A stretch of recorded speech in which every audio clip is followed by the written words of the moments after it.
The Inner Sanctum presents the Wednesday Whip Around. Hello and welcome to the Wednesday Whip Around, brought to you by the Inner Sanctum. I'm your host for today, Jarryd Thomas. I obviously am not Anthony, as you can tell. He's had to take a bit of a leave this one, so we've brought in the B Squad host.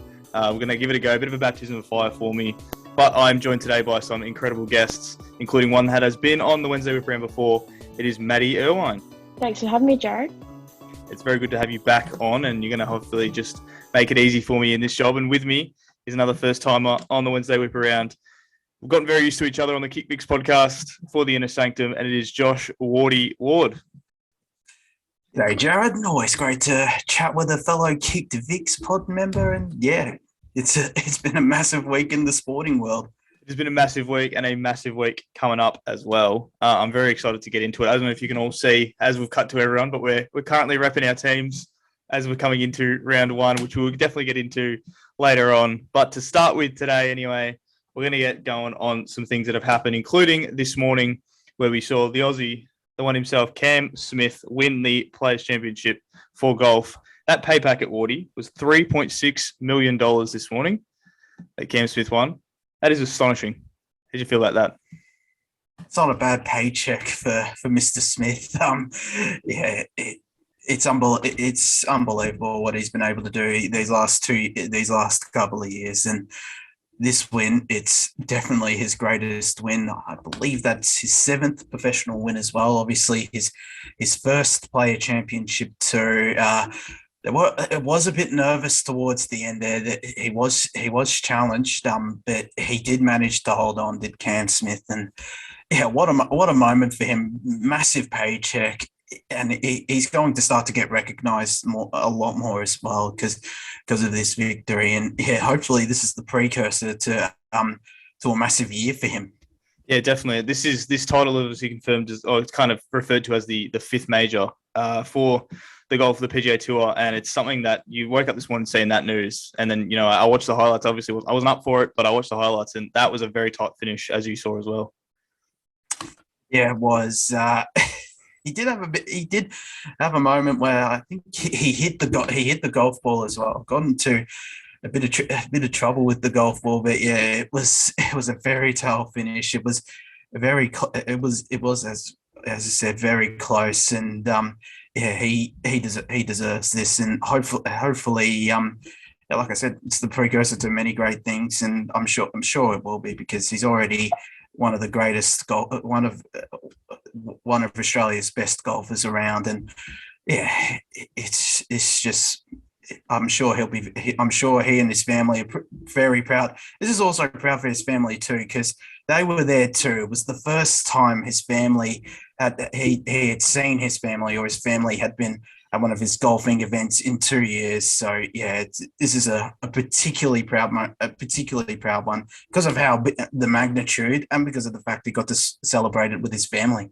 Yes, and very good for the whole of Australia to be able to see a bit of a golfing champion. And we've seen a lot of success for the Aussies this week. Matty, we'll cross to you. You've been covering very extensively the Women's World Cup as it's in full swing. We've seen Elise Perry go from strength to strength. How have you been seeing it? Yeah, so, it's all coming up Aussies at the moment. We've got 4 wins on the board, so that's always good to see. But even like this morning, we had a 7-wicket win against the West Indies. Elise Perry with 3 wickets in quick succession. Literally 2 of them, I think it was in the first over. And we had Rachel Haynes, obviously 83 not out. So, yeah, very, very, very good game from them. But even Ash Gardner coming back from COVID, 48 off 18 against New Zealand, just crazy. As you said, we've gone 4-0 to start the tournament. It's you can't ask for a much better start from us. Do you just see us going just strength to strength from now on to kind of finish this tournament off? Oh, for sure. We've just varied our bowling attack. We've had a lot of South Australian talent in there, which, might be biased, but very happy to see, Darcy Brown and Tali McGrath and Amanda Jade Wellington and obviously Megan Schutt just doing their thing. But they just keep going and going. And yeah, they're doing it at some of the big teams. So yeah, can't wait hopefully for them to close it out too. Yeah, and our next match is against the Indian women's side on Saturday, who go 2-1 at the moment. How do you reckon that one's going to go for us? Oh, it's obviously a bit of a danger game. You can't, you can never count India out of it. They are playing tomorrow. They are actually playing England, who I believe haven't won a game yet. So I would think that England won't take that lightly, and they might get a win over them. So yeah, a couple of good games coming up for sure.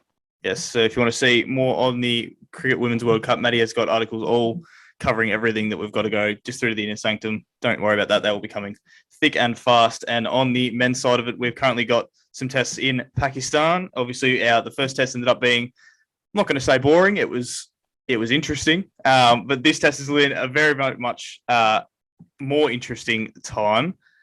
Wardy, I want to talk to you about Mitch Swepson's debut.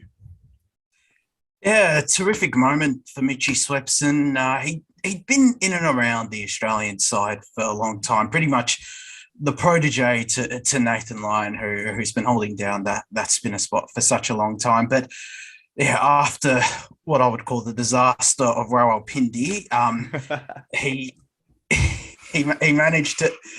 Pat Cummins and the Australian selectors finally got some sense knocked into them and decided to go with the two spinners, and it was a great moment. So I know there's one particular person at the Sanctum that's proud, that's very happy with him making his debut, Jack Dobson.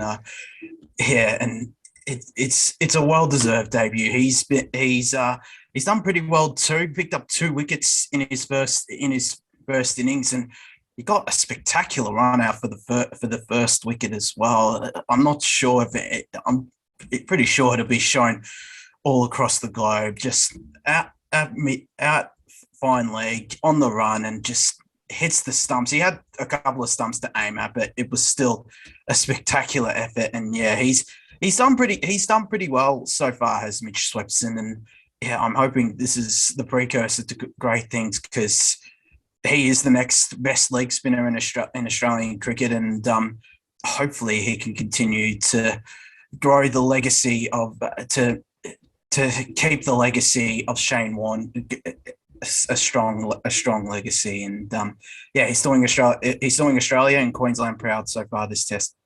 Yeah, and for the whole national team as a whole, as I'm saying this right now, is the second innings for Pakistan. They are 106 for 2.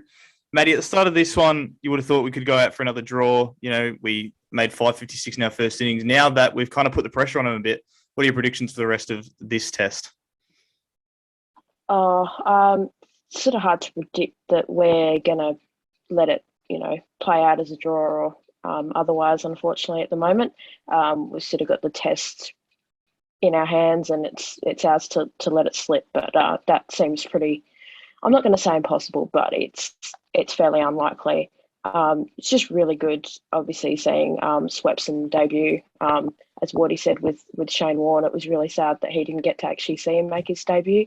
But then also another good story in, obviously Khawaja being, absolutely just taking on the bowlers, and just in his country of birth, a couple of hundreds. It's really good for him. Yeah, definitely. And I think it's kind of starting to cement that spot. Obviously, after the Ashes, he came in and started, playing some really good cricket and bringing him into the side. I think he hopes to kind of cement that spot up at the top of the order and really kind of hold his way through there. Obviously, this series as a whole is going to do wonders for him.